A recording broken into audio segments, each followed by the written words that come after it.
Hey guys, it's Morgan from the Tinder Files. I started this website back in 2014 to document my crazy online dating experiences. Now, I've opened it up to my friends to share their stories with you. Hope you enjoy the site.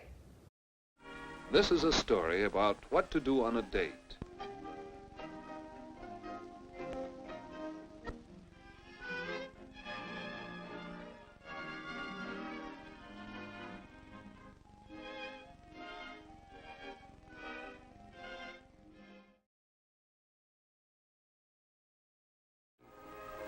You may wonder what to talk about all evening on a date.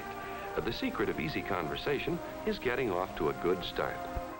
So one time I met this guy at the bar, and he was really nice. He seemed normal, so I was like, okay.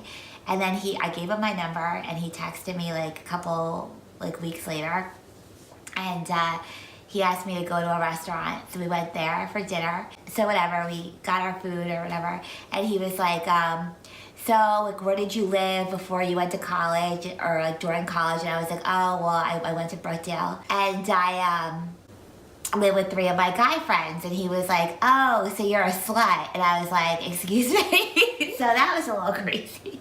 And I was like, what? And he's like, oh, shut up, I'm just kidding. And I'm like, okay. So that was crazy.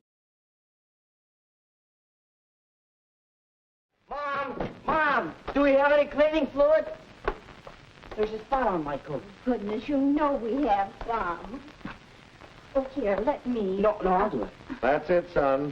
Look your best. Your first date is mighty important. Yeah. Okay, so one time I went on a date with this guy that I met online. And it was a Sunday, so we were gonna do a day date during football season. And he texted me about a half an hour before we were supposed to go to see if we could keep it casual and wear sweatpants and football jerseys. Politeness comes naturally when we are considerate. Lack of consideration can spoil our partner's good time. I had this guy friend who I'd been casually seeing, and he wanted to take me out to dinner on Valentine's Day in Philadelphia. So he had a reservation for a hibachi table at one of the few hibachi restaurants in the city.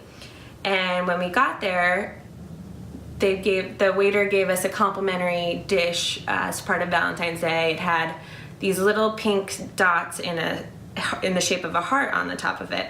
So I asked him if he thought it was fish, because he already knew that I don't eat fish or anything seafood. And he told me that it was sprinkles for decoration. So I tried the dish, and it ended up being fish eggs.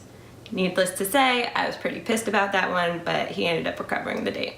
Planning things in advance can be a wise move too, whether it has to do with what to talk about or when to go home. By following these simple rules, all dating can be fun.